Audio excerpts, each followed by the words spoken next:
That's a f***ing story, man. Charlie Chaplin entered a Charlie Chaplin look-alike contest in Monte Carlo and came in third. Now that's a story. This is something else. So that's a Kansas City shuffle. No. It's just the inciting incident. The catalyst. This is a Kansas City shuffle. We interrupt this program to bring you a special report.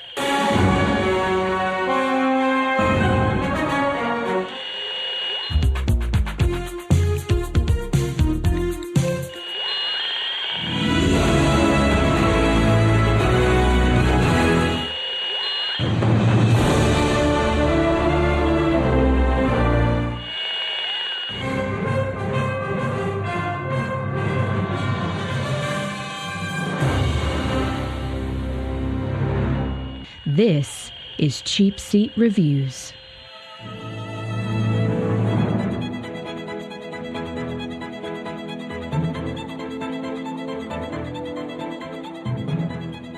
Hello, and thank you for listening to Cheapseat Reviews, the podcast that explores the Hollywood film industry for the greater good.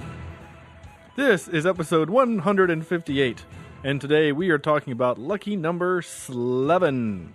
2006's Lucky Number Slevin. I am Sean Allred, and joining me tonight is Andrew Porn Mustache Jimison. Hey guys, what's up? I'm listening to the Kansas City Shuffle. The Kansas City Shuffle. Okay. Yeah. Nice. Thank you. Nice. Intro with Foley work. That's probably the most you have ever said in an intro. I think it is. Yeah, I think that's... and that's mainly because I had to repeat myself when I said shitty shuffle because she shells by the seashore. And you just wanted to make sure that we understood that you didn't like it and it was shitty. Yeah. Okay. No. It's fine. Okay. And Sam is tall enough to play ball. Vector? Not really. I might be tall enough, but I can't do it. No. I'm sorry, pal. But then I would throw the ball at your face. Nah, of course you would. So, I'm wide enough to play hockey. You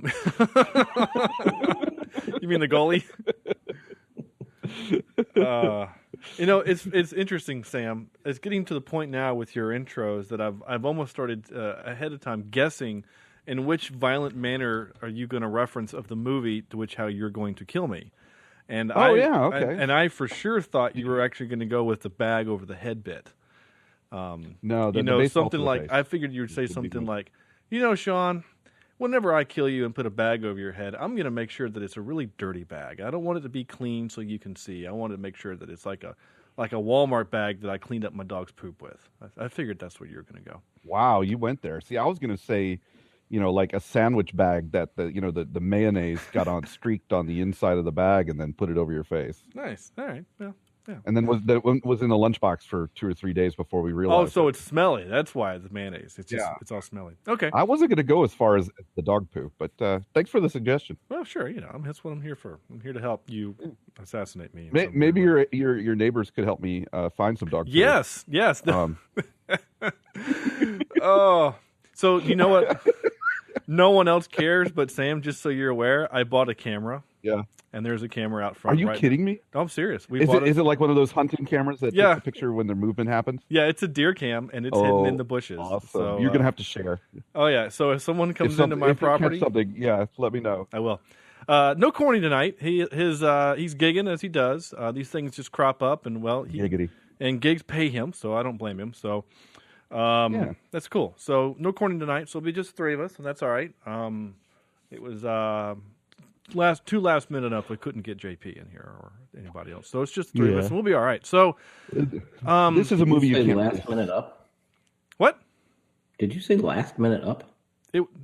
Maybe I did. I didn't mean to. This movie came. I don't know.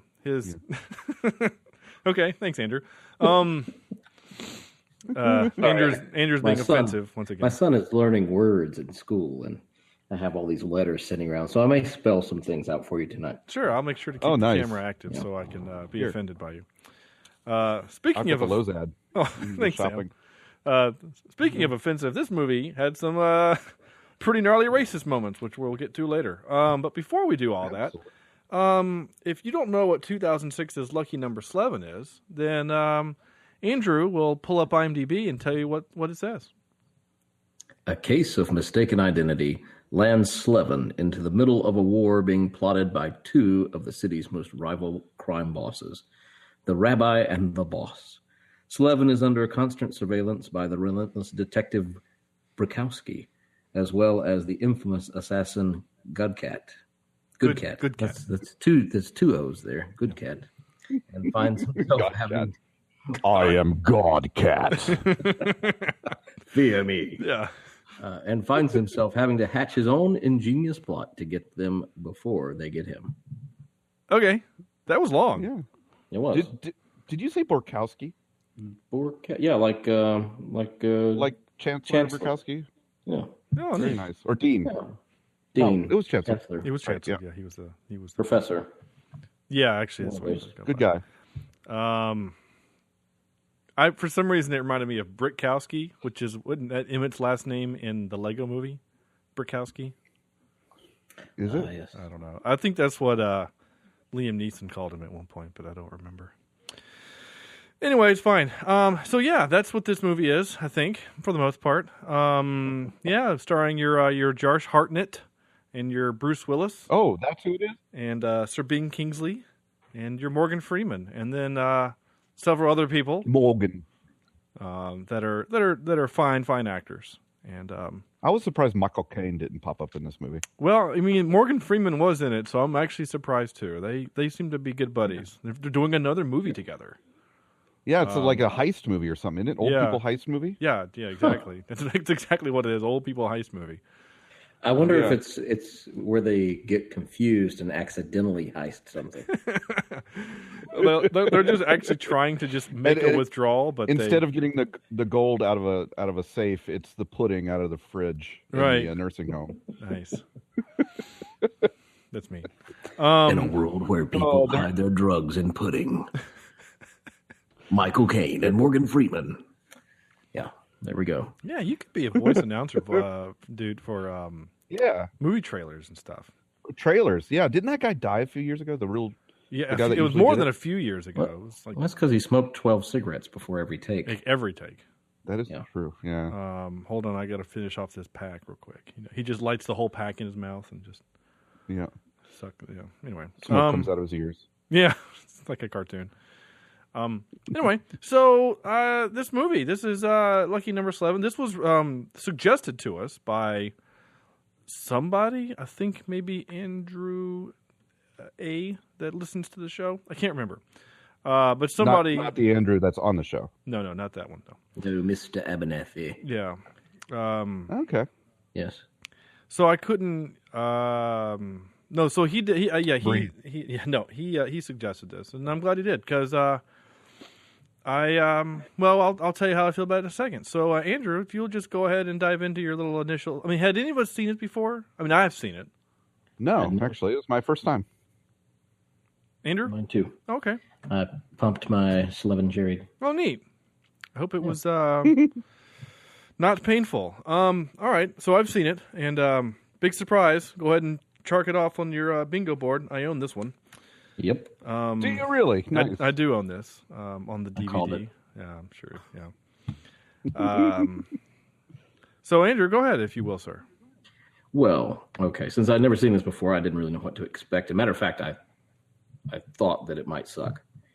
But no, that's fair.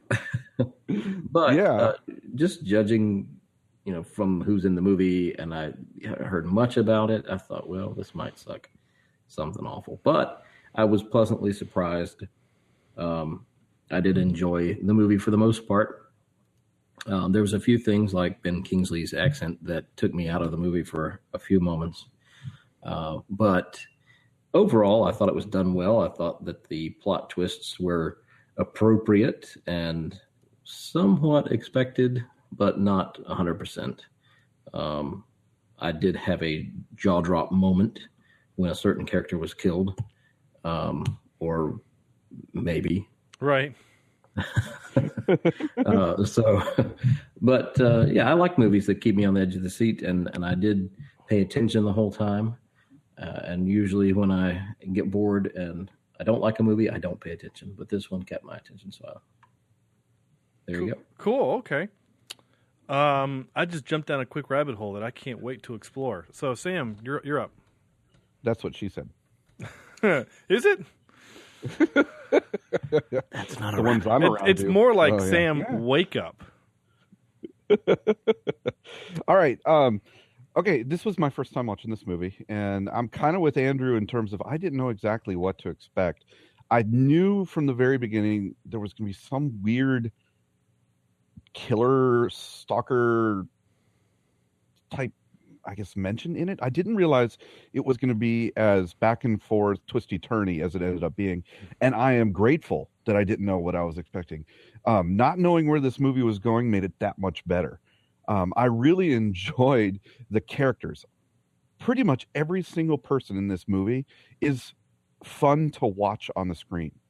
There's hardly any character where you're like, oh, they're boring me already. Even down to the thugs that Morgan Freeman sent after him. Were great. Were at least interesting. Was that Bubba? Bubba, from yeah. Forrest Gump? Yeah. Okay.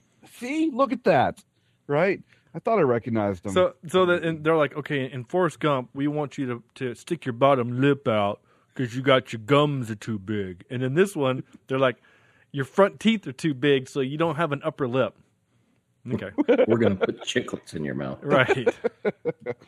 But each character is so weirdly written and drawn, and I really enjoyed it. The character of Slevin is kind of a I don't know. Is he an anti-hero? I don't know. He's kind of a go as you may.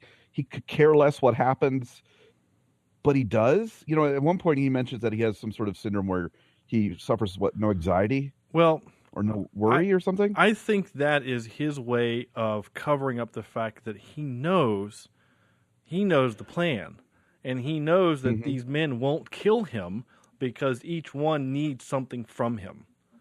And so he can be mouthy because Good Cat needs him for his scheme that they, you know what I'm saying? So he has no actual fear. And then I think he explains it by that fake thing. I knew something was up because Good Cat was never around Slevin for the longest time. And for some reason, I didn't put two and two together that this was a revenge flick. Until it was too late and you all of a sudden realize, hey, this is a revenge flick. Right. And I really appreciate getting surprised like that. And I had a lot of fun with this thing.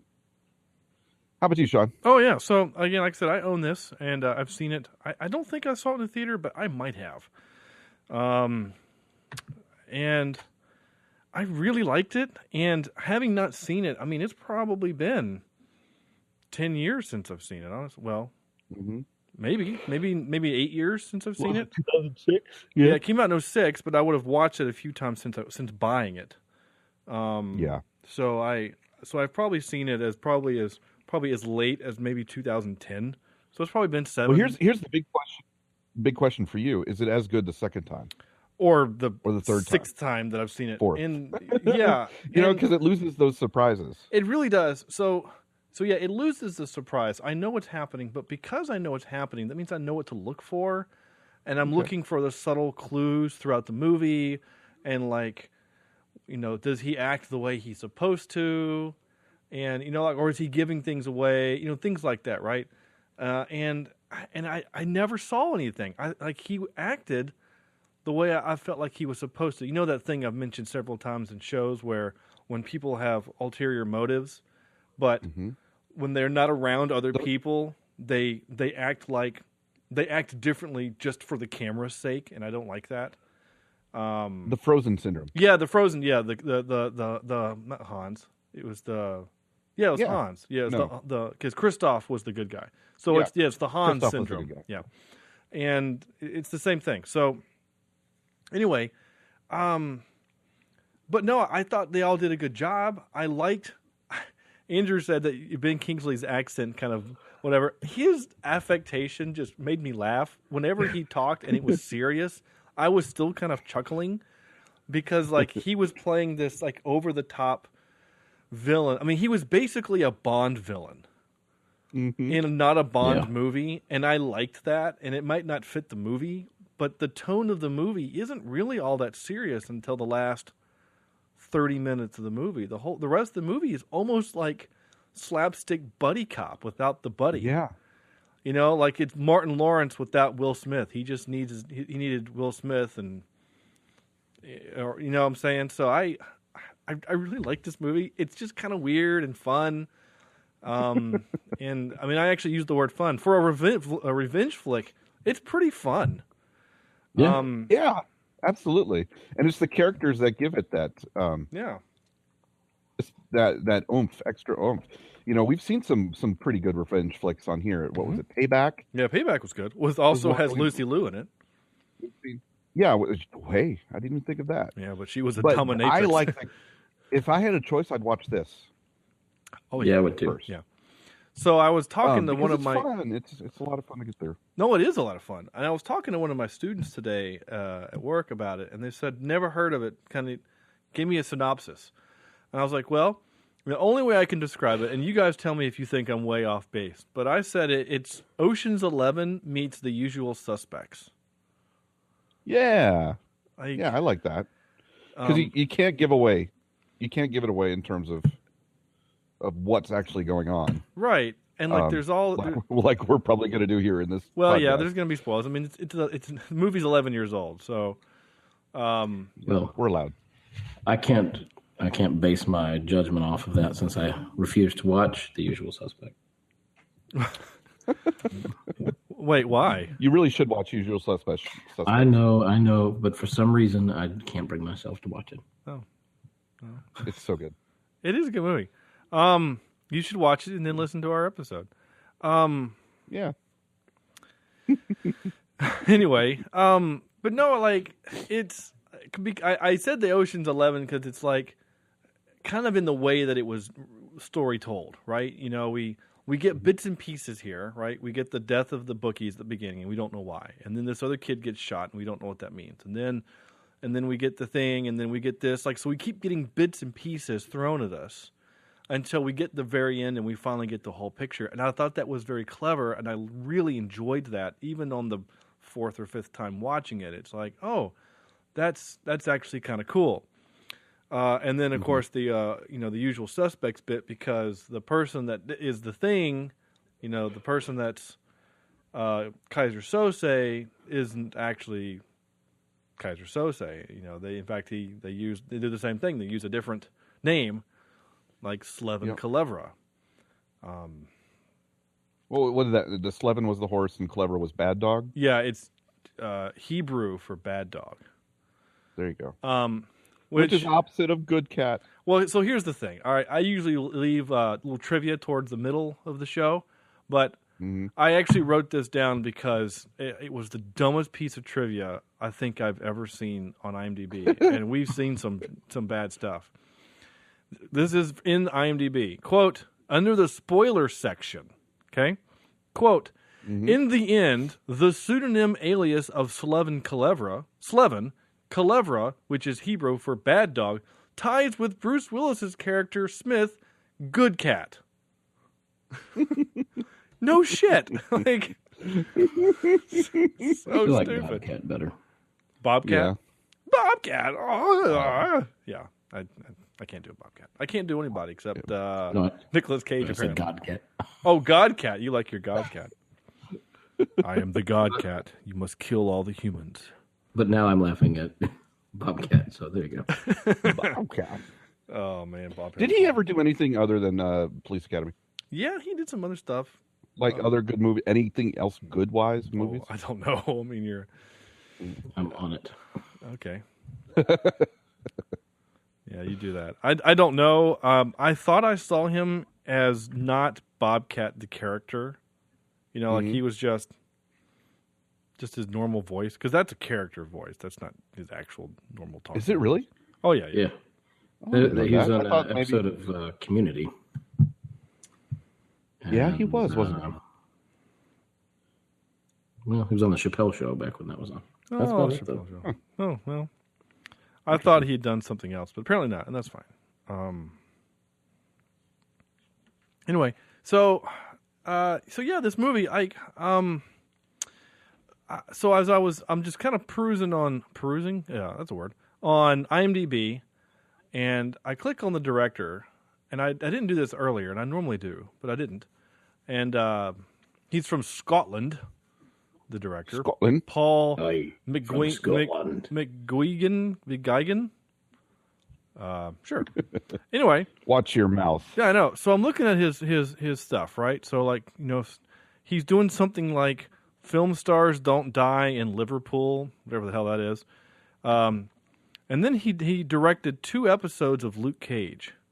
I'm like, oh, okay, that's good. And then he did the pilot for Designated Survivor, that Kiefer Sutherland thing. And then he did that Victor Frankenstein movie, which I heard was not good at all, but it has Charles Xavier and Harry Potter in it. And yep. And so, which would be perfect for this show, this show, because I think it's kind of terrible. And then he does a couple episodes of Things. And then he does, like different shows, not a show called Things. And then he did 4 episodes of Sherlock, The Hounds of Baskerville, which I love, Scandal in Belgravia, which is good, The Great Game, and A Study in Pink. And then I scroll down, and before he does Slevin, he did something called Wicker Park, The Reckoning, Gangster Number 1, The Acid House. But he also did a movie in 2009 called Push, which I love freaking love. Oh, is that? Yeah. Did I tell you I finally saw that? No. It's a great movie. I enjoyed it. Oh, it's so good. And like no one saw it except the 3 of us and Chris Evans. And I flippin' love that movie with Dakota Fanning. It's so good and so well done.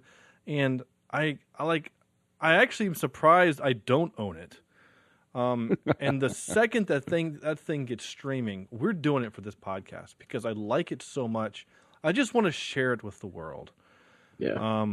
It's really good. It really is. It's just one of those, like, I don't know. I have a handful of movies that I really like that I feel like not a whole lot of people saw that I think are really good, like Serenity, and, you know, things like that. So Push I think it got mixed in with that movie Jumper, though. I think you're right. I thought it were, you know, kind of a similar film, so maybe they didn't go see it. I don't know. That's actually a good. Actually, and Jumper came out the year before. Yeah. So that's very. What? Because even the movies themselves, watching them, there are some similarities. The reason why I paused is because I typed in Jumper in IMDb, and 2 identical movies of Jumper, both of them came out the same year with the same poster of him on top of the Sphinx, but they have different names in the credits. Really? It's very weird. I've never seen that. Oh, it's the video game based on the sci-fi action film Jumper. So basically, they created a video game for Nightcrawler. Bamf. That was for Corny. Yeah. Anyway, so Paul McGuigan, whatever. Wait, hold on just a second. Oh, Back sorry. to Jumper. No, Jumper, the one. Oh, sorry. That had the guy was after the jumpers, like he was like he had this weird net thing that he would. Yeah, so Samuel L. Jackson is what's called a paladin, and they are literally Christian knights. They believe that God should be the only one that have the power to go anywhere they want, and so they hunt the jumpers. So it's really funny that in 2008, Samuel L. Jackson, Mace Windu, is trying to kill Anakin Skywalker because it's played by Hayden Christensen. So. And I thought he was way better in Jumper than either one of the Star Wars prequels. Oh, absolutely. And I don't know. I mean, I hate to say it. It might be because this Paul McGuigan, whatever, is a better director than George Lucas. I was getting ready to say I totally blame his issues, not 100%, but most of his issues in Star Wars on George Lucas. Yeah. Yep. Especially now that these new Star Wars films have come out. And they are infinitely better than the prequels. It's all on Lucas. Now, someone tried to, in an effort to kind of defend Christensen. Obviously, you don't blame the kid, right? The little kid is a kid. I don't blame him for bad acting. He's a kid. He was given lines, and he repeated them. Probably as good as any little kid could have done. So I don't just like the Phantom Menace because of him. I don't like it mostly because of Jar Jar Binks, and this comic relief. We need to sell toys kind of concept, right? In kind of a pandering manner. I didn't like it. It had all the tools to be super successful, like with Liam Neeson and everything like that. Anyway, I didn't mean for this to. What do you get with the people though that compare Jar Jar Binks with? Well, look at the Ewoks on Empire Strikes Back. Yeah, and they were there to sell toys too. But my biggest difference is that I didn't find the Ewoks offensive or extremely annoying. Yeah, or that too. I mean, and they were in the movie a lot, but like they're a minor character, so to speak. I mean, like only one of them even has a name, Wicket. For the most part, they're just kind of there, and as opposed to Jar Jar, which is in your face the entire movie and won't shut the hell up. And so anyway, yeah. So what was I saying? Oh no! So the point is that someone said that that the reason why Hayden Christensen was so stiff and whiny is because he basically decided to base all of his motivation off of the way Mark Hamill played Luke Skywalker in the first movie. Is this kind of whiny, bratty little whatever, and the idea is that if his dad acts this way at that age, then surely that's why Luke would act like that at that age. And I'm sitting there thinking that's a stretch to seems like an excuse to me. Yeah, to explain some bad acting, but anyway, but no, you're right. Force Awakens way better than 1, 2, or 3. Rogue One way better than 1, 2, or 3. Yep. And have you seen this new theory? Okay, I'm going to get on a little Star Wars tangent, and it's not just because Lucky Number Slevin is a bad movie, but I saw something. We're on a roll here. I just saw something the other day that it's the theory that Snoke is actually Boba Fett. That doesn't. What? But that doesn't make sense. Boba Fett's not a Force user. I've also seen a theory that he is the Last Jedi. They're calling Snoke the Last Jedi. Well, again, I like this idea, but because that's the name of the movie, right? It's the under name is the Last Jedi, but Jedi plural for Jedi is Jedi, right? So we don't know if that means singular or plural. What were you going to say, Sam? No, I lost my train of thought. I'm sorry. I'm sure it was something smart-assy, but I decided against it. There's something interesting. So I went on to Amazon Prime to see if Push was streaming there. And it says customers who watched this also watched Jumper is the first one. So there's some other bad movies in there too, but I'm actually kind of grumpy that Push is dumped in movies like I Am Number 4 and The Covenant and Priest Unrated, whatever the hell that is. Which one was Priest? I don't know. A vampire western about a warrior priest who disobeys church law by teaming up with a young sheriff and a priest to track down a band of renegade vampires who have kidnapped. It went away. Kidnapped. Vampire western. Kidnapped his niece. An adaptation of the action horror Tokyo Pop comic book. It stars Paul Bettany and Carl Urban. Oh, yeah. So I think, Bettany did this right after he did the other movie, the thing where he comes down and he was Gabriel. Let me guess. He had a bad habit of smoking. No. He, no, not Constantine. The Prophecy. Is that what it is? The Prophecy? Constipated. And that one, we did that one with Christopher Walken. No, not that one. No. It's Paul Bettany stars as. Who am I thinking of? I don't know. Paul Bettany, he's Jarvis. I'm thinking of. I'm pulling a Sam. I'm sorry. Yeah, he plays. It's basically the apocalypse has started, and so God has decided that time for Earth to die. And, Legion. Yeah, Legion. That's what it is. Legion. There you go. Yeah, and so instead of fire or water, he decides to make it zombies. And Dennis Quaid and a band full of other people decide to hold up in a a truck stop and kill people, kill the zombies. Yeah. The Zambies. Anyway, so lucky number Slevin,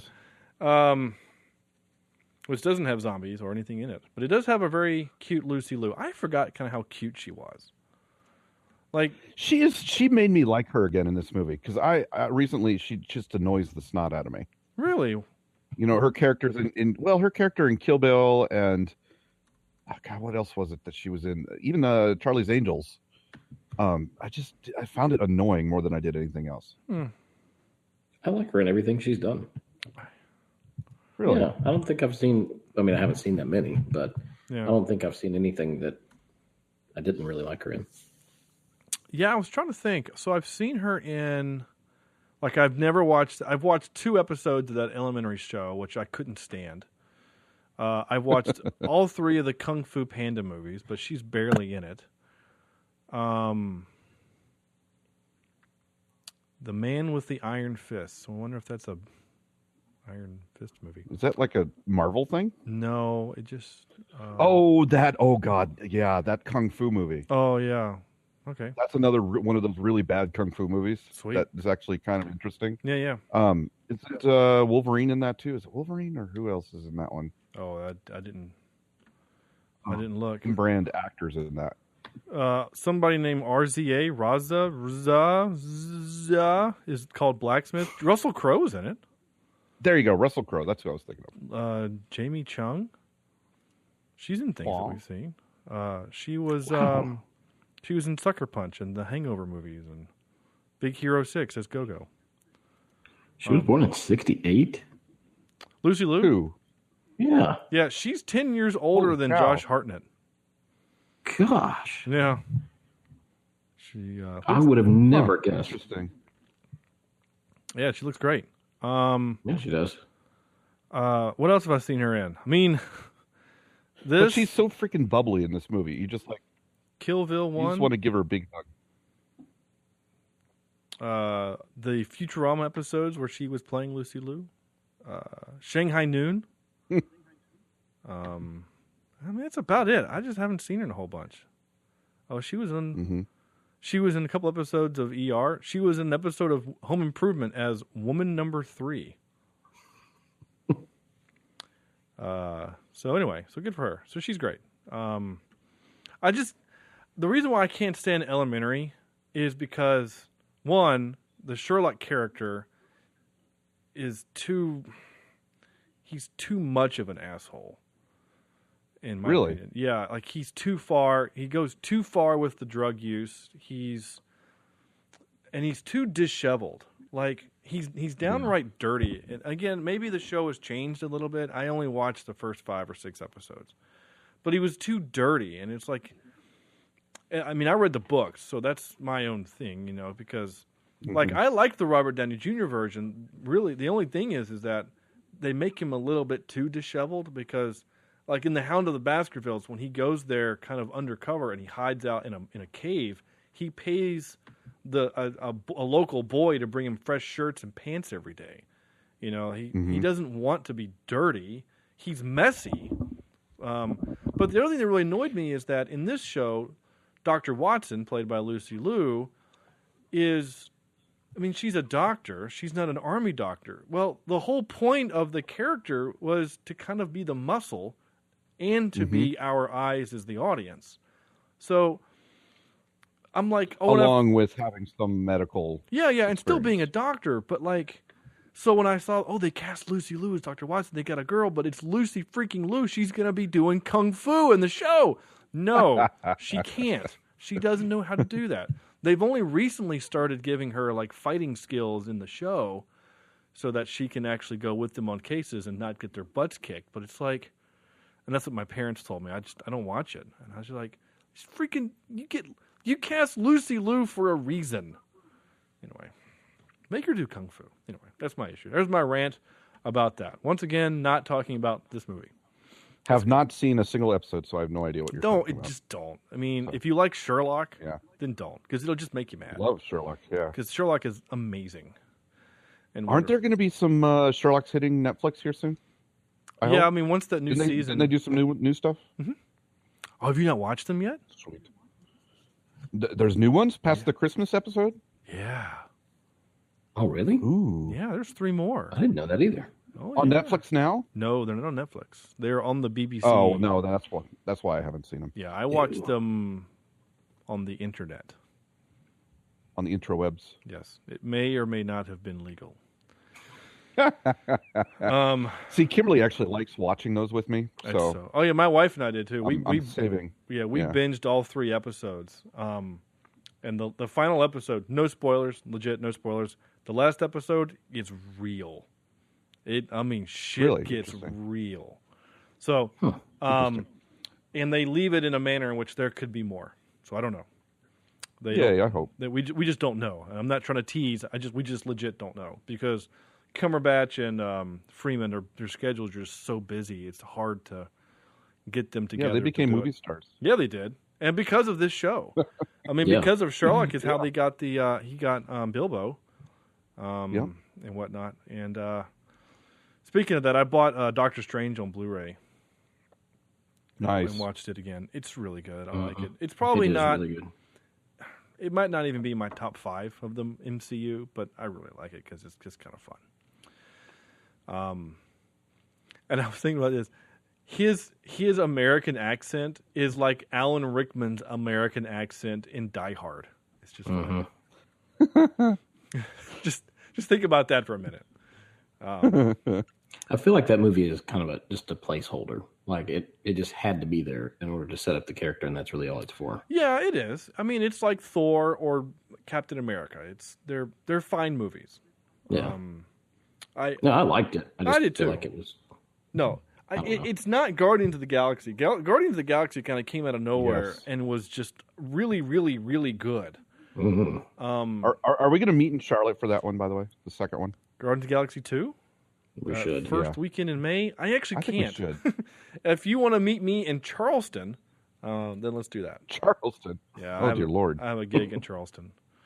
Yeah, about that. About that. So anyway, I really like the cold intro in this movie where we're kind of getting just people are getting Frozen. shot and killed and killed and things, and you don't know why. Yeah, cold intro. Thanks. My second note was back when you could you can leave kids in the car. Okay, no offense. I had serious issues with the father leaving the kid in the car. Oh yeah. Apparently, you could bring the kid with you, right? Because the kid had been before with somebody else. So, no, it was a different kid. He said, I don't understand. Bobby Taylor's dad takes him, and he says, well, Bobby Taylor's dad is a degenerative gambler, and that's not what I am. Yeah. So he left him in the car. But, honestly, I think I have memories of my parents, like, hey, stay in the car, and would, run into the store. That happened all the time when I was growing up. I was 5 or 6 and 7 years old. I didn't have a car seat. I was just in the back of the van, I'm sure. I can even remember times when my mom would say, here are the keys if you get hot. Yeah, roll the window down or something. I don't know. No, I don't. Oh, well, you know what? I do remember going out to eat after church on a Sunday, which is a special treat for us back then. Yeah. And I didn't want to eat wherever we were going, and I stayed in the car because I refused to go into the restaurant. Nice. Nice. So, yeah. I was a little bit stubborn as a kid. Oh, as a kid, huh? Yeah. Good thing you've grown out of that. I know. Tell me about it. Your poor wife. I wrote, this guy was so desperate to win that he bet his life savings on a horse from a phone call from his crazy estranged uncle. Yeah. Okay, so one thing I am a bit confused about is this horse. Okay. Slevin. Right? Was it set up? What do you mean it was set up? The horse? The horse, the reason I ask is it seems to me that for some reason I got the inclination that it was how do you call it? It was fixed. Yeah. The race was fixed. Yeah. The point of the whole thing and the reason why the family was killed was because the doctor, this doctor who was banging that hot hooker, he gave the horse like steroids. AIDS.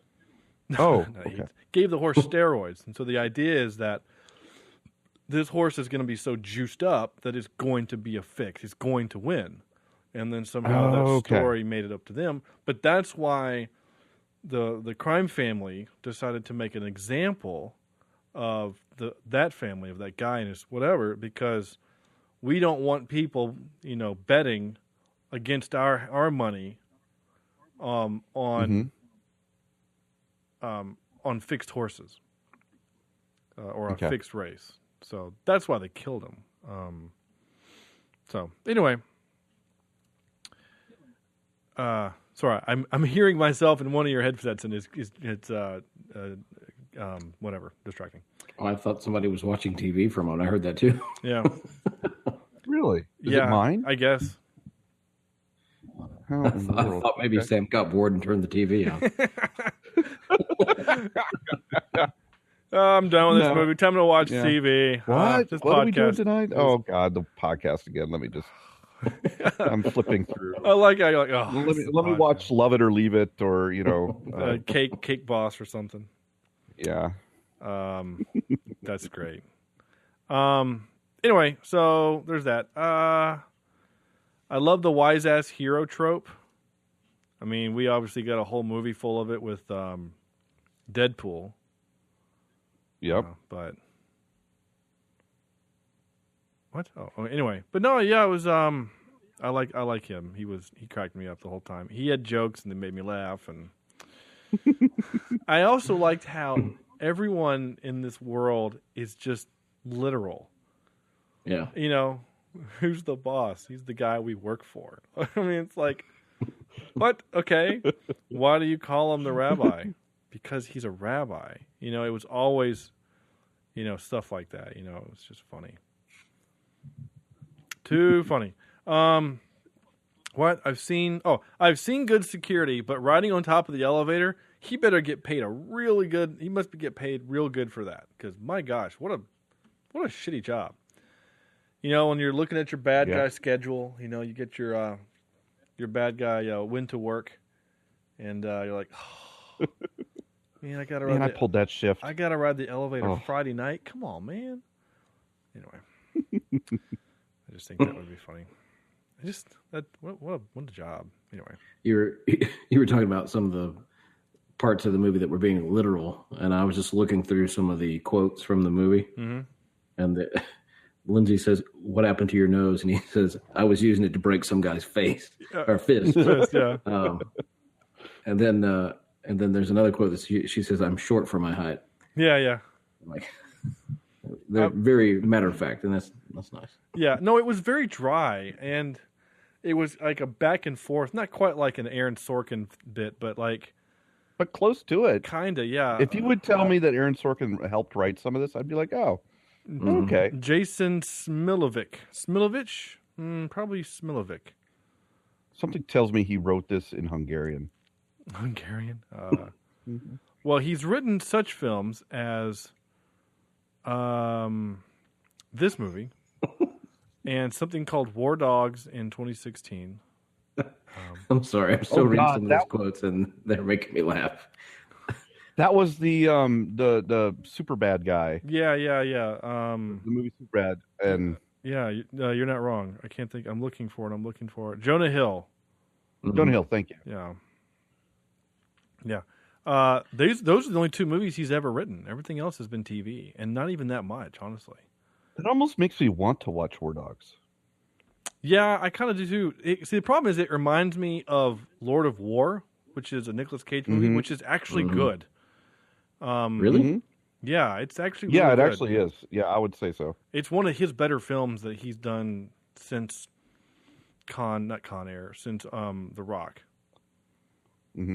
Like legit. He is one of my Ben Stillers. I know you don't like him, but he's actually, and it's also got your he plays a sleazy gun salesman. And he's married to Bridget Monahan, or Bridget, what's her name? Tom Brady's baby mama. And Jared Leto is in it, too. Before it was cool to have Jared Leto in your movies. Jared Leto. Yeah. Are you still looking at quotes? Sorry, I just keep reading these. I'm not gay. I'm a cop. Well, then I'm not a robber, if you catch my drift. Right. Yeah, it's stuff like that which was so good. I mean, no, you're not wrong. It's really good stuff. I kind of just want to do the quotes now, all the clips now, because I got some good ones. Oh, I should probably stop reading this. You probably have some of the ones on I have some of those, yeah. There was a character named Ginger in this. Okay. Interesting. Diego Klatenhoff. Never heard of you. Did she steal souls? He. His name is he. Well, I guess Diego. Oh, okay. I guess Diego maybe could be a girl. I don't know. Nowadays, it could be anybody they want, No unless kidding. you're in North Carolina. He was in Mean Girls as Shane Oman. I don't know who that was, though. He was in something called Ice Princess. Anyway, no one cares. I'm just going through the IMDb credits for some reason. I don't know why. Bruce looks awful in that toupee. I'm just going to be honest with you. That toupee was bad. He was Never put hair on Bruce Willis anymore. No, the only time that it doesn't work. The only time that I bought it was in the movie The Jackal, where it's clearly a disguise. Like, it's not meant to be his hair, because he wears like 6 different toupees because they're all part of his different disguises as the Jackal. Otherwise, just give me bald, Bruce. You know, it's fine, dude. You know, at the beginning of your Ransom movie, not Ransom. What was one we did? Hostage.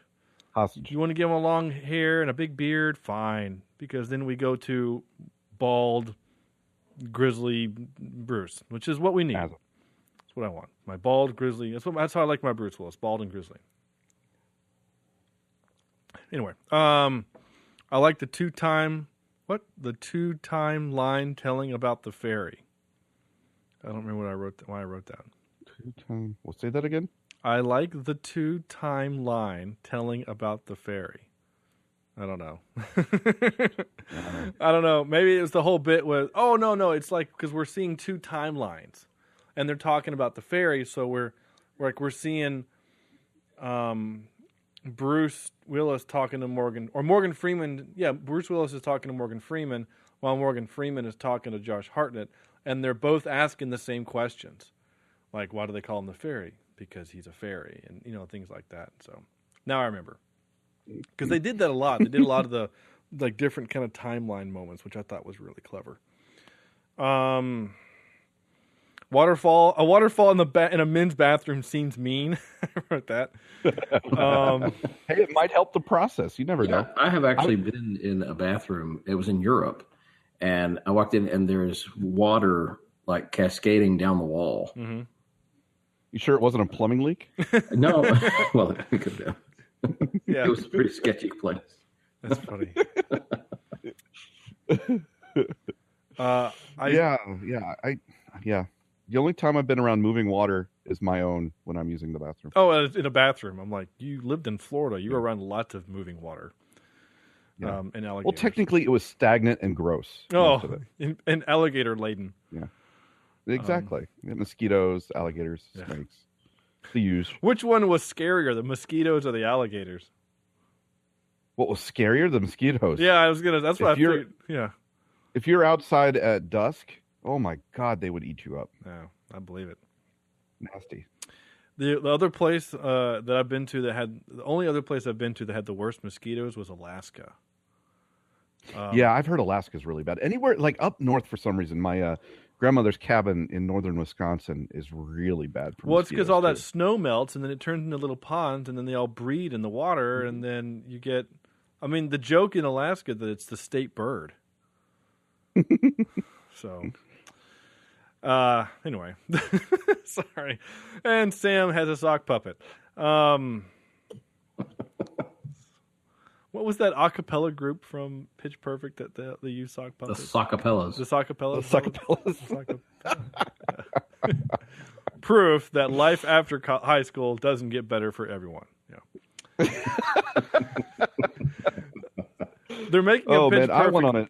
What? I went on a YouTube binge the other day with all the Pitch Perfect sing-alongs. Oh, nice. I appreciate in Pitch Perfect 2 that is it Jordan Peele? I can't remember who which one he is. Any relation to Keenan Peele? It's the duo, right? Key and Peele. Yeah, I can't remember which one he is. He's the producer, right? Yeah. I remember, but I can't remember which one he is. No, Sam, put that away. You're kind of freaking me out a little bit. Why? Just you are. Go. I'll talk to you later. Okay. Oh, it's getting weird now. I can't find it. Anyway, he's the of the duo. He's the tall producer. One. Yeah, he's the tall. He's great in that movie. I love him. And one of my favorite lines is when the guy is being all snarky with him, and he says, "Go sit in the corner." And he says, "What am I going to do with my sriracha?" And he says, "Say one more hipster thing again, and I'm going to shove you in your vintage bassoon case." I love his bit. It's so funny. He's so great. But now that I've watched a bunch of his YouTube videos, it makes me appreciate him even more. Especially the other one, the other guy. I can't remember their names. I'm sorry. But he just did one. Is Zordon racist from the Mighty Morphin Power Rangers? It's so funny. Go watch it. YouTube I laugh every time I see the dubstep skit that they did where he's moving. It's so funny. And yeah, love it. And then they start pulling. Because it's true. It's gross and funny at the same time. I forgot Pentatonics was in that movie. Anyway, back to this movie. Man, we've been a lot of transitions. That's not a thing. Well, it's a thing, but that's not what I meant. We've done a lot of rabbits today. A lot of little tangents, which is great. Yeah. Anyway, so back to my script. Did anyone see the twist that he was working for or with Smith? So I'm asking the question. Because when I saw this movie the first time, I didn't. Full disclosure, didn't see it coming at all. I caught on before it actually happened, before we actually saw it. Mm-hmm. But it was like briefly before that happened. So I kind of, once that, let's see, it was kind of like with Sam. You never saw them together. And I guess it was when he came in right after he, was it right after he left the, sorry, there's a big Joe Pesci face on there. Right. What is happening, Sam? Is that his O face? It looks like from like one of the Lethal Weapon movies. He just got punched in the nuts or something. Anyway, long story short, I saw it coming. All right. Joe Pesci, do you want to chime in? No, I think I'm good. No. I was talking to my wife, so I didn't hear the start of that one. Oh. So what was the question? I was basically just, well, at least you're honest. I was asking you, did you see the twist? Yeah, the twist coming, yeah. No, I did not, because I figured everybody in that family was killed. At some point, I thought maybe Good Cat was the kid grown up. Mm-hmm. But I did not put two and two together until it was all late. And I especially didn't know the cop was going to be in on it as well. Yeah, that one was a good. So that really surprised me. Stanley Tucci, that one was a good one. They did a good job giving you enough, because, like I said, if you see this again, that's why I asked you, Opie. If you see this again, there's going to be all these clues that they did give you. Yeah. That it's like you're slapping your forehead. Oh my gosh, I can't believe I didn't see that. Well, and one of those clues is the entire time that Josh Hartnett's doing his thing, he's constantly fiddling with the watch on his wrist, constantly, and it's his dad's watch. And they even kind of show it to you when he says, "Well, they didn't take my watch," and he shows it to Lucy Liu, and the camera, here's the watch that clearly his dad left him.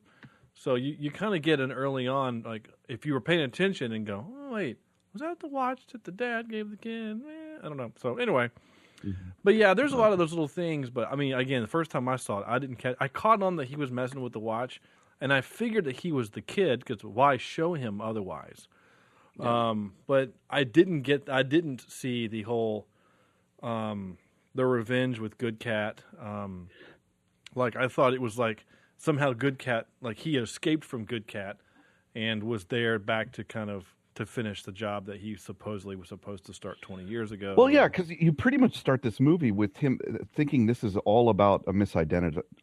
Mm-hmm. You know, like this is going to be a goofy comedy about this kid who has been misidentified as some sort of loser that owes these mobsters this money. Right.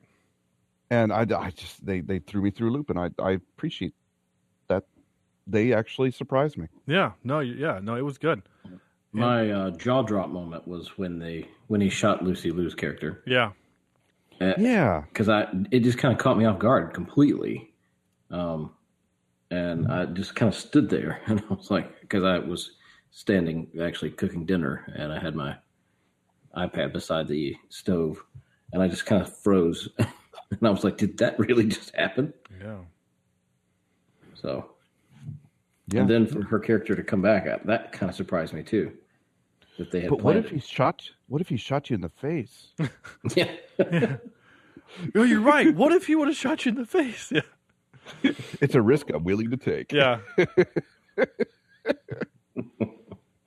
Oh. And part of me thought maybe that there was going to be a moment where he was going to that maybe the two of them were going to fight or something. Like I don't know. You know, it's just. I kind of thought at the very last scene that he was just going to take him out in the airport, like both of them, just pop them. Like or Lucy Liu pulls out the guns and she's actually the one behind the whole thing. No. No. I thought that Bruce Willis was going to just cap them both right there in the airport because he's an assassin. That's his job. Yeah. Well, so basically the one thing that I guess we have to assume is that in that moment when Bruce decides not to shoot the kid and he takes him with him, does he say, you know what?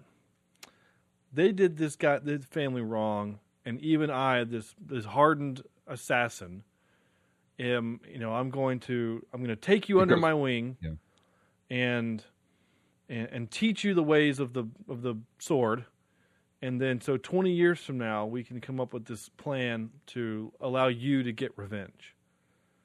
So you know what I'm saying? I mean, I guess that all happened in his mind in that instant before he decided not to pull the trigger. I mean, did he spend the next 20 years still going on missions across the globe, assassinating people, or was he like Mr. Mom? Yeah, don't forget your homework. Yeah, like what did he do with the kid when he had to go to Prague to shoot the thing? Whatever. Like, all right, you stay here in the hotel and practice your gun cleaning. I mean, his dad used to leave him in the car. He's used to being left behind. Yeah, no, you're not wrong.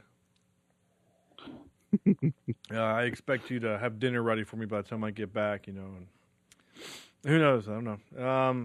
It's just interesting. There was a character in this movie named Tree, which is kind of funny. Anyway, named what? His name was Tree. Yeah, and oh, okay. Yeah. Is it Groot? Is it Groot's cousin? I'm Groot. No, I don't know. Maybe could be. Jay Ralph did the music for the score for this movie, which I thought was actually pretty good. But I never noticed it. Tell you the truth, there was some moments that I guess is good. Yeah, he's done such things as mostly documentaries. Actually, pretty much all documentaries. So anyway, that was fine. He was fine. You ready for? I think that's pretty much. I'm gonna go back to my script.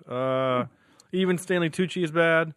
I always thought it was actually scary that they put actual bags over the actors' heads, over Ben Kingsley and Morgan Freeman. Didn't they? I didn't even think of that. But I loved how each character took that differently, though. Yeah. Morgan Freeman was like desperately trying to wiggle out of it or something, while Ben Kingsley's like, okay, yep, this is it. Yeah, and it's like and resigns himself to it. They each kind of come to grips with it in their own way. Like once they kind of learn of their fate, and Kingsley tries to buy his way out. He's like, whatever they're paying you, I'll double it. And he's like, there is no they, it's me. And then once he explains the whole thing. Tell you, though, if this was my revenge story, I think I would cause a little more pain to them before I would finally kill them. He killed both of their children. I mean, that's rough. Yeah, but I think, and I don't know if this is being sadistic or not, but I think I would want them to suffer more. If they killed my family, and I had to live, with a hitman, without my family for that long, I think I'd want to kill them. You want a little bit more harsher, like the Punisher, right? Where he kind of goes and he robs them, and then he makes him kill his wife off a train, and he stabs his best friend, and all that kind of stuff. Yeah, well, that's emotional distress too, but physical and emotional. Yeah, I want them to hurt, and hurt in the worst ways. I'm like Ramsay Bolton of the. That's who I would be in that circumstance. From Game of Thrones. I mean, I know the character. That's right. You gave up after the Red Wedding. Yeah, I did. Proudly. Yeah. That can make me feel bad about even that one bit. Even my wife made it past that. Hey, good for her. She's got... Yep. I'm not going to say it. Never mind. She's got much more pain to come. Yes, that is accurate. That is accurate. Only tropes I wrote was... I wrote boobies is one trope. I thought we had a nice little plot recap halfway through the movie in case we'd fallen asleep. Hero is a smartass. There you go. Ready for some clippy clips? Yes. Do it. All right, here we go. It took you long enough. You're not Nick. You're not as tall as I thought you'd be. Well, I'm short for my height. Honestly, that makes sense because I can usually tell how tall someone is by their knock. You have a deceptively tall knock. Congratulations. Does that work on women? I guess that's if you look as good as him and you're in a towel, I guess you can say stuff like that. I seriously thought he was going to be in a towel this whole movie. I thought, how hilarious would it be if he's in a towel this entire time? Yeah, that would have been funny. There's a movie kind of like that, right? Where like there's a character who's like, I know Die Hard is like, he's basically in pants and a wife beater, but and no socks or shoes. I was trying to think, but I'm trying to think there are other movies where this is a thing. Like the hero is like always kind of in this vulnerable position because of his attire. I can't think of it, but anyway, this is called The Boss. The boss wants to see you. Who? The boss. Who's the boss? The guy we work for. I love that bit. And I should have captured this out of him saying who. The boss wants to see you. Who? That part? I should capture that out. That's great. Who? The boss. I should capture that. And I can put that with our other who noise. Which I think I have handy. I don't. Oh, well, it's fine. Now I just got to find it. Here. There it is. So anyway, what was I going to say? Oh, yeah, no, next clippy clip. Number 3. I actually really like this a lot. The definition of unlucky. For starters, I'm unlucky. The unlucky are nothing more than a frame of reference for the lucky Mr. Fisher. You are unlucky, so that I may know that I am not. Unfortunately, the lucky never realize they are lucky until it's too late. Take yourself, for instance. Yesterday you were better off than you are today, but it took today for you to realize it. But today has arrived, and it's too late. You see? I liked that. I mean, Andrew, I said, and I know you didn't like his accent. I thought that part's great. I liked it a lot. I like my Ben Kingsley as a bad guy. Trevor Slattery. I'm an actor. You'll never see me coming. Jokes. We got jokes in this movie. I'm going to say what any man with 2 penises would say when his tailor asks him if he dresses to the right or to the left. What's that? Yes. Great. Here's a little racist part of the movie. No. Whoever he is, he's either in very deep shit or I don't know what, because he's playing in the sandbox with the darkies, the skullcaps, and who knows who. Really? 2006 and we're still saying darkies? No. Okay. You know, as if we needed more stereotypes that cops are bad and racist, but fine. In case you fell asleep throughout the movie, halfway through the movie, and you needed Lucy Liu to tell you what was happening. Don't you see? Nick isn't missing. He's hiding. He set you up. Nick set me up. Like a bowling pin. Nick found himself in a jam. He got you to take his place. He pays some street thug to mug you, but all he really wants is your wallet with your license. That's why he ignores the watch in the suitcase. Then Nick kills Slim Hopkins and Benny Bagan, the only guys who know what he looks like, and now you're left holding the bag. Yeah, see? Simple. Yeah.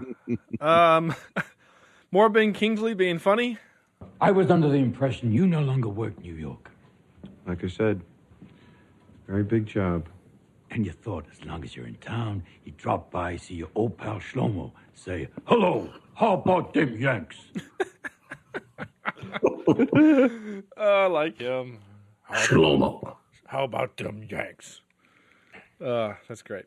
And this Bruce Willis is the only funny moment in the movie. Play. Oop. How'd you find out about us? I'm a world-class assassin. You think I found out? There you go.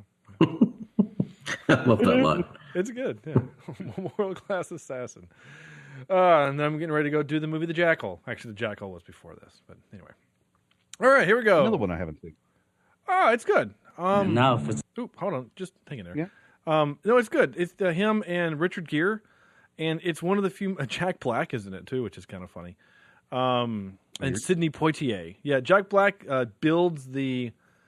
This isn't a spoiler, but it builds the apparatus that the gun that he's going to use to shoot the person he's supposed to shoot with. Okay. Yeah, and so. Anyway, he's Jack Black. He says funny things and does funny things and whatever. So it's a good movie. If it's ever streaming, I think it's worth watching. It's one of the few moments where, I mean, Bruce Willis is 100% clearly the bad guy in this movie, and you kind of feel like you're kind of rooting for him a little bit, because it's really the only time Bruce Willis has ever been bad guy that I can think of. I mean, he's done a handful of other films that I've never seen.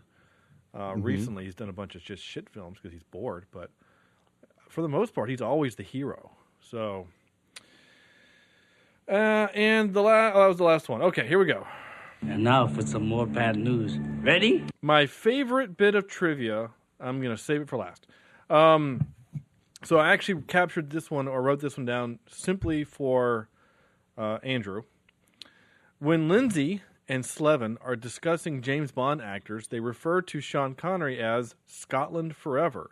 In real life, Sir Sean Connery has a Scotland Forever tattoo. Nice. I didn't know that. That's great.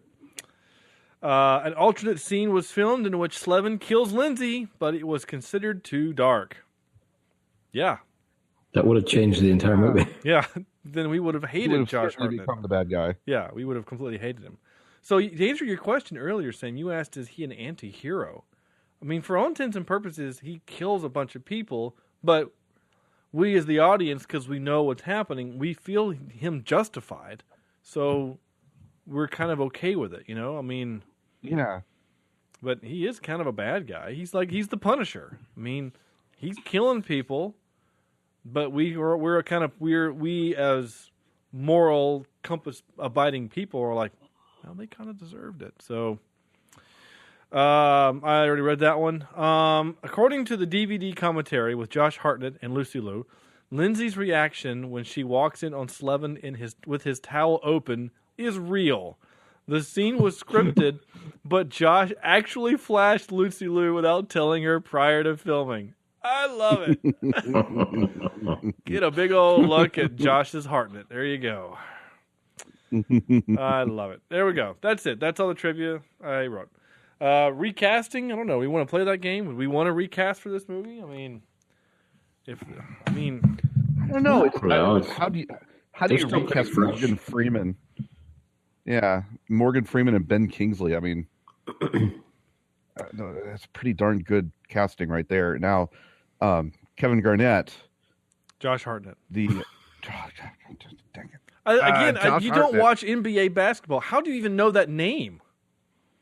It's somehow in my brain. It's so weird. I could see maybe him as a different character, but I like Bruce Willis as the assassin and Lucy Liu as the girlfriend / next door neighbor. It would need to be. I mean, if you're going to get a new Josh Hartnett character, if we're making this in 2017, if you're remaking it, which you wouldn't do because you've already spoiled it, but but you know what I'm saying. Like then you get somebody young. I mean, I could see like a Bradley Cooper being that smart ass kind of too. Or he might be a little too old right now. I would go more towards like Andrew Garfield. Okay. All right. The younger crowd that kind of aged. Okay. So we do Andrew Garfield, and then we do I guess Emma Stone's probably too on the nose. Maybe I don't know. Keira Knightley. What's that girl's name that was in Kick-Ass? What's her name? Chloe Moretz. Chloe Moretz. Yeah. Chloe. Isn't that her name? Is that who? I think that would be good. She might be too young. I don't know how old she is. She's probably like 20-some. Well, I mean, maybe. But if you cast an Andrew Garfield, yeah, it is Chloe Grace Moretz. But I mean, she's now. I mean, she's. How old is she? She was born in 1997, so she's 20. Oh my God! I mean, Andrew Garfield's 36, but he looks like he's 18. Yeah. That's why he was a Batman or a Spider-Man. Spider-Man, yeah. Which, by the way, have you guys seen the new Spider-Man trailer? Yes. So heck yes, it looks fun. A good friend of mine who I think occasionally listens to the show. I'm not sure. He really hated the Tobey Maguire Spider-Man for two reasons. He said, one, Tobey Maguire cried too much, and two, he took off his mask too much. Well, I would say about half this trailer, he's got his mask. He's got his mask off as Spider-Man. Probably half this movie. So it'll be interesting to see how much of that is actually in the movie, or does it just seem like a lot because it's in the trailer? So. But really, do you want to see a Spider-Man in his mask all the freaking time? I don't want him. Well, the whole point of the mask is so that people don't know who he is, so he can protect his family. And I get you tell your best friend, fine, but he's fighting the Vulture without his mask, and he's fighting that guy without his mask, and I mean, I don't know, it's fine. In the trailer, I got the suspicion that he accidentally tells his friend. Oh yeah, you're right. I mean, he's obviously playing with that 7,000 piece Death Star and then drops it. You can do this take once. Which by if I'm the prop guy, I'm really pissed if they have to do that scene over again. No kidding. Which, by the way, so we're using Google Hangouts now for those who care, and I have the little screen up here, and Andrew and Sam both have their cameras on, and Andrew is looking and we're still streaming. Yeah, and Andrew is looking to his left. He's facing kind of off to his left. And Sam, for the last 10 or so minutes, you've been looking to your right, and it looks like you guys are legit talking straight to each other. You're both in dark rooms. I mean, for all I can, I'm like waiting for Sam to point over there and this hand to come from off camera to Andrew and like tickle his beard or something. Like I actually want to screen grab this because it's actually pretty funny. Anyway, this is great podcasting material here, folks. I know it is. All right, look at each other real quick. 3, 2, 1. When you talk, we brighten up a little bit. Is that what it is, Andrew? Oh, yeah. Sam? Look to your right. You're not going to do it. Who? What? You bastard. That's fine. Anyway, I just screenshotted it. That's fine. That's going on Twitter. I don't know. Recasting, yeah, that's fine. The new Spider-Man movie looks great. Soundtrack, I've already said. I thought it was pretty good. I liked the classical music that was happening when Oh my gosh, that's actually kind of weird looking. I'm not gonna put that on Twitter. Delete. Anyway, top 3. Where's my top 3?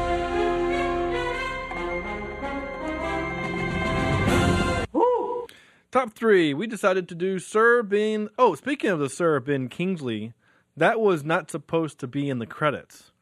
So the British kind of have this, I guess it's unspoken, but maybe spoken rule that basically once you are knighted, you don't really, like, no one addresses you by Sir, right? And because it's kind of like an honorary title, and you definitely don't put it in the credits of a movie. But basically, one of the producers that was in charge of getting the names to the company to do the credits didn't know that, and that's why it says Sir Ben Kingsley, because he actually took some grief for that in his home country, and he basically India. No, he's like, my name's Trevor. I'm an actor. That's what he said. I actually really liked Iron Man 3. Anyway, I thought it was okay. I liked it. I didn't like the ending. I thought it. I did not like the ending. The ending. Oh, when he blows up his suits. Yeah, I thought it was. I was dumb, like, man, but whatever. You knew he was going to come back. He was going to have more suit. Yeah, it's like, really, don't treat me like an idiot. I don't know why he did that. It's like, I mean, all the metal and resources that he just blew up, and some kid's gonna find an arc reactor that didn't get blown up, and be like, "Sweet, look what I have." Repurpose them and like donate it. But he ends up building a whole army full. Something. He ends up building a whole army later anyway, so I don't. It's whatever. Yeah. It's fine. It was filmed in North Carolina. That's the cool part. Yep. Top 3 Sir Ben Kingsley movies. Andrew. Okay. I am going to, first of all, turn my phone around here so I can see what I wrote on my list. We're going to go number 3, Gandhi. Gandhi, which I had to watch in 7th grade in Miss Shiva's class. Never seen it. And, is she Indian? No, she was Polish, and her name was actually Porquiskova or something like that. I couldn't pronounce it. Oh, dear Lord. She had us call her Miss Puchiva, which was a lot helpful, or very helpful for a 7th grader. But anyway, we watched it in that class, and I thought, oh, that's going to be an awful movie. But I actually really enjoyed it. It was well done, and I thought he wore was a great. cloth diaper in most of that movie. Yeah. Have you seen Gandhi 2? What's that? What? Did you guys ever see the Weird Al Yankovic movie, UHF? No. Oh, it's a Weird Al movie. Anyway, he has this TV station, right, called UHF, and they somehow they are able to produce these ridiculous movies, and one of them is Gandhi 2. He's back with a vengeance, and he ends up, basically killing him. It's basically Rambo meets Gandhi. And so, like, there's a bit where he goes to a restaurant with these 2 hot babes, and then he says, "Give me a steak, medium rare." And then somebody screams off camera, "Hey, Baldy!" And then he pulls a machine gun out and kills him. Wow. Gandhi 2. I'll send it a link later. It's great. Anyway, go ahead, Andrew. Sorry. Yeah, number 2, The Dictator. It's Sacha Baron Cohen. Was he in that? I'm having trouble with my shushes. It happens. S's tonight. But yeah, he was in that. I don't remember him being in that. That's interesting. I enjoy a good Sacha Baron Cohen. Yeah. You like to see grown men wrestle naked in a hotel room? Well, that was a little uncomfortable, but you don't say. That part we're talking about movies. Okay, never mind. Yeah. And I'll tell you something off air why that was a little more uncomfortable. But please tell me it was because you were with your mom or something. No. Okay. No. Number 1. I'm going to just scoot on past that. Number 1, and a movie that I really like, and again, it's kind of one of these that doesn't get a lot of credit, I don't think, is Ender's Game. Yeah. Stop. Was it Occam's Razor? No. Sure. What's his name in that? I can't remember. I can't remember either, but it actually sounds like Occam's Razor, which is a Harkham Razor. We did it for this show. We did it for the podcast. Yeah, we did. A long time ago. It was like our 4th or 5th episode. Mazer Rackham. So you're real close. There you go. Sam. Yeah, it's like backwards. Yeah, see? No, I knew you were close, which is what made it funny. Anyway. Book's better. Oh, the book is way better. I know you had issues with it, Sam, but I thought it was pretty fine. I did not like it. Thought it was fine. Yeah. There you go. Was that it, Andrew? Okay. Were you done? Yep, that was it. Okay. Cool. Sam. All right, my number 3 here was Searching for Bobby Fischer. Oh yeah, that's on my list too. The old chess movie. Yeah. Number 2 is a movie we've seen here, and one of my childhood favorites. A little movie called Sneakers. Oh damn, dude, I love that movie, and it's my number 1. Is it really? Okay. Yeah, sorry. I love that movie. My number 1 has to be, and this is the only reason it's not your number 1, Sean, because you haven't seen it yet. Schindler's List. I have seen Schindler's List. I thought you said you didn't. Oh, I haven't seen Schindler's List. I haven't seen Gandhi. Oh. Andrew's not seen it? Okay. I haven't seen Schindler's List. Gandhi and Schindler's List are kind of the same. Are they?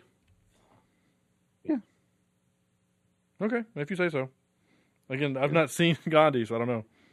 I know that Schindler's List was one of the hardest movies I've ever watched. I watched it with my parents when they did it on a network channel, and they did unedited, uncut, no commercials. They did an intermission because it's a long movie, and they would at appropriate breaks in the movie, they would pause it and kind of go, "This thing is being brought to you by whatever, for no commercials by this Gold company." Bond? Yeah, it was something, I don't remember what it was, and then it would be viewer. This movie contains extreme graphic whatever. Viewer discretion is advised. And even I watched it when I was in 9th or 10th grade, and I was in tears watching this movie, just in tears, just because of. I think when I watched it the first time, I was so shocked until and I don't want to ruin anything for Andrew, but the tribute scene at the end. That's when I finally broke down. At the grave. Yeah, it's been too long for me, but I think I know what you're talking about. It's an amazing movie. Yeah, it is. Anyway, yeah. I don't think you can really spoil that one, Sam. I mean, it's kind of like the Titanic. It's history, yeah. Yeah. It's fine. True. All right, Sean, how about you? Okay, so we've all said them basically. So my honorable mention was Iron Man 3 as Trevor. Okay. I'm an actor. And then I also put Schindler's List in that just because, one, I've only seen the movie one time, and it was just so hard that I haven't ever tried to watch it again. Gone back. Yeah. So my number 3 was Ender's Game because I liked him in that, and I think it's actually a pretty good movie. And then my number 2 was Searching for Bobby Fischer. Him and Lawrence Fishburne in that movie are really good. I liked that movie. And my number 1 was Sneakers because, again, I love that movie. I think it is the kind of spy tech thriller to kind of set the bar for how we use technology in movies and don't treat us like, we're children. And it's kind of like what was that Swordfish did. Oh, yeah, Swordfish is great with technology. God. Yeah, that's just, the bar was raised in Swordfish. Even more so. I will say this about Swordfish. The only redeeming moment, only 2 redeeming factors in that movie. 1 is seeing Halle Berry naked. And 2 was the slow-mo camera shot showing us the destruction when one of those bombs with the ball bearings goes off. Yeah. And they did like 360 degrees around a circle of the shot. And it was very cool. Even post-Matrix, it was like, that's a cool shot. Other than that, it's a shit film. Just to be honest with you. It's a shit film. I don't know. The bus flying through the air being magnetized to the helicopter with the people falling out the back, that was So that was pretty stupid. interesting. That was part of your escape plan, was to helicopter a bus, whatever. Dumb. Dumb. No emails this week, which is, not unusual. Sad. We did get a Twitter, somebody on Twitter, I asked, hey, what do you guys think this movie holds up? And they basically said, yes. So, somebody called Juice in the Morning said that they liked, they said they liked this movie very much. So, thank you, Juice in the Morning. It's in the morning. That's what their podcast handle or their Twitter handle is. I drank the rest of the orange juice in the fridge last night. So, yeah, that's fine. Anyway, time for the part of the show where we give our out of 10. One of these days, I'm going to have a clip for that. Here we go. Out of 10 is now going to be. Wait, what's supposed to happen? There we go. So, I don't know. It was the closest thing I had nearby. We didn't have a montage, did we? No, I don't think so. I don't think so. Not really. No. Not really. Oh, unless you want to treat the flashback as a montage. No, I don't think so. I don't think it was really a montage. Okay. All right. I mean, really the only thing that was like a passage of time and we got little bits of was like the love sex bit. Which, by the way, okay, let's talk about that. We missed that, kind of brushed over that. He met Lucy Liu. They've known each other for 48 hours. And he sleeps with her after one nice date. And then the next morning, I mean, so going into day 3, he basically tells her, I'm an assassin. I'm here to do a thing. And my mentor is going to kill you because you've seen his face. And he's going to shoot you here. So here's a Kevlar vest. And you should get some blood and put it in a thing, whatever. But if you trust me, then when this is over, if you do in fact love me, you have to leave New York and we have to go run away and hide. And she's like, okay. From a world-class assassin that knows how to find you. Right. Well, maybe not. Well, yeah, actually, yeah. Because that was the point of them running, was to get away from Good Cat. So, anyway, I mean, sure, okay, fine. Love is strong and whatever. And also blind if she got shot in the face. Well, she would have been blind, yes, you're right. So, Andrew, you're out of 10, sir.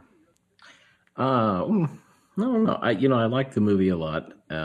It gave me some genuine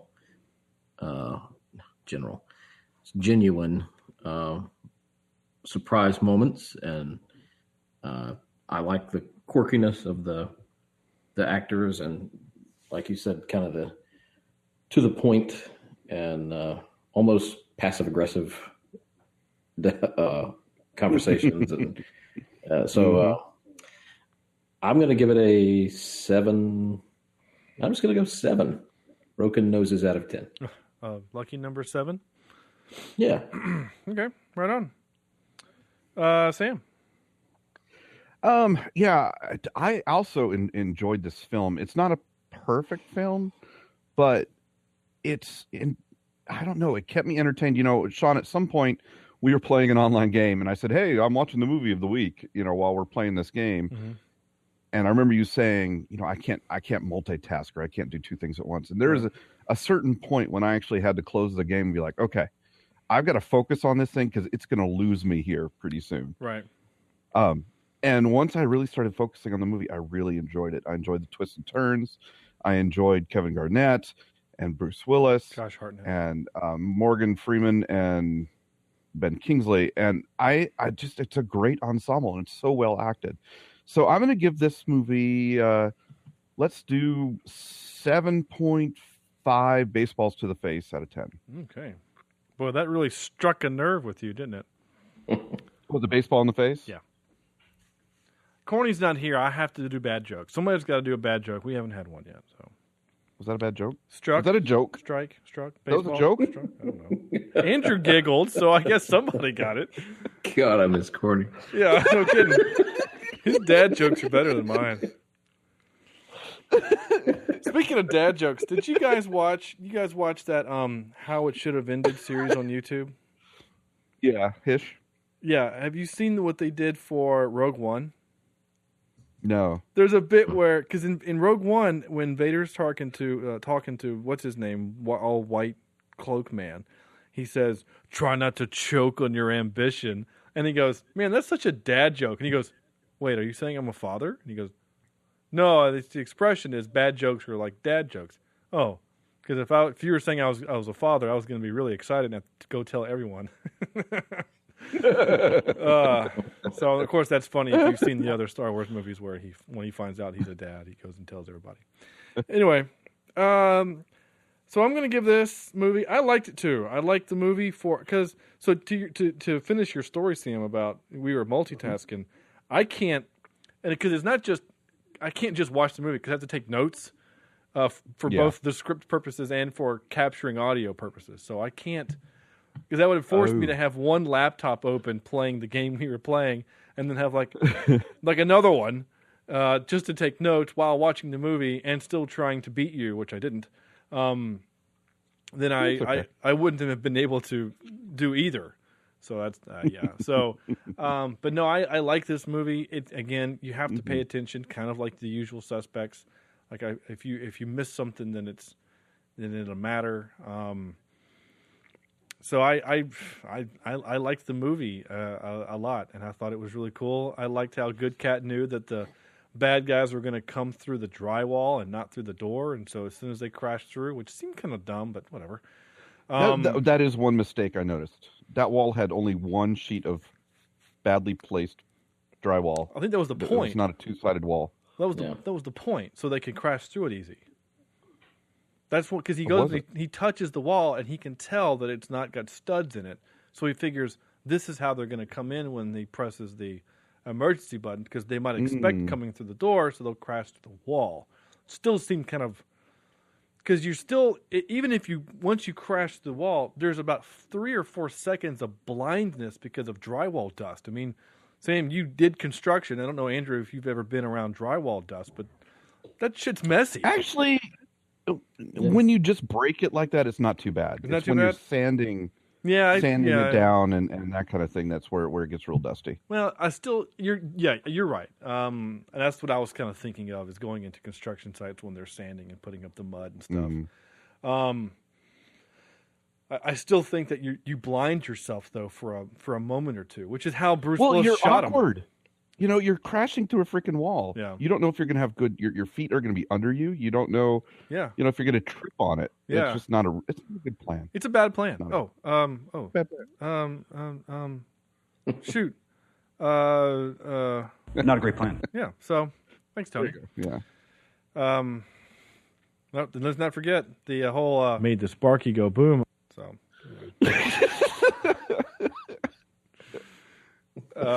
Nice. NyQuil is a fun thing. I'm going to give this movie. I'm going to give this movie an 8.2. 8.2. Lucy Liu is really cute. I don't know.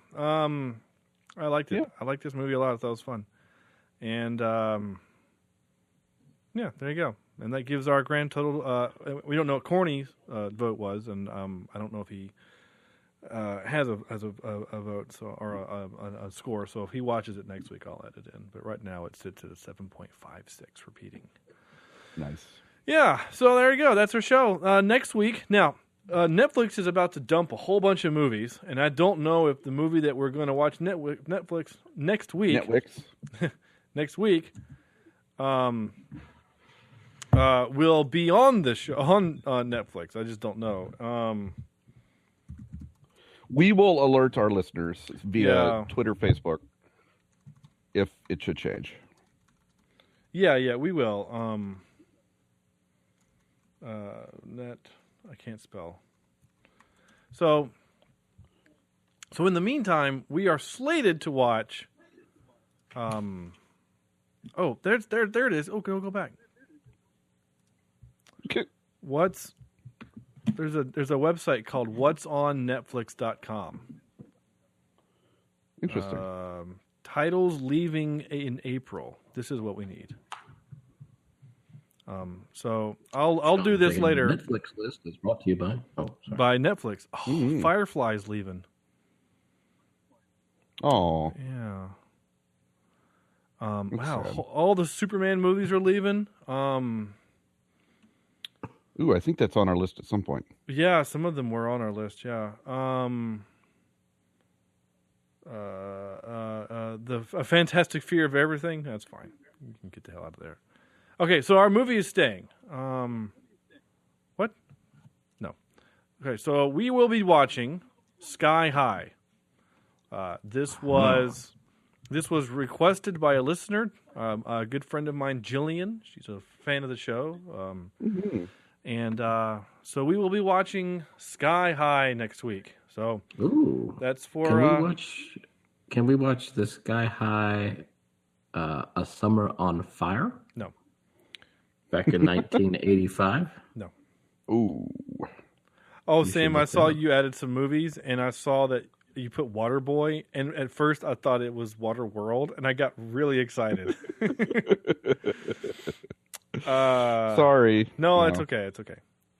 Anyway, so but if I saw it, I would have put it on there, just so you know. Oh, yeah. If it ever gets onto streaming, we'll definitely have to do it. Anyway, that's it. That's our movie for next week. So thank you for listening. This was a lot of fun, and as always, this podcast was way longer than I intend for it to. And so that's going to do it for us. So check us out on all of our places that you can check us out on: YouTube, Stitcher, Google Play, not Google Play. Yeah, Google Play, iTunes. Visit our website, cheapseatreviews.com.